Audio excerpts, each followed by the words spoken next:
চিনুদের বাড়ির গোয়াল ঘরে একটি গরু ছোট্ট দড়ি দিয়ে আলতো করে বেঁধে রাখা। তাই দেখে চিনুদের বাড়িতে নিমন্ত্রিত এক ভদ্রলোক বললেন যে এত বড় গরু এইটুকুনি একটি দড়ি দিয়ে বেঁধে রাখা কেন?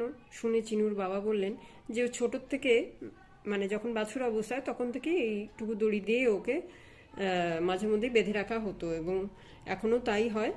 এবং ও জানে যে ছোটবেলায় যেমন এই দড়ি ভেদ করে ওর যাওয়া সম্ভব ছিল না, এখনও এই দড়িটার এতটাই বাঁধন শক্ত যে ও এটা ভেদ করে কখনো যেতে পারবে না।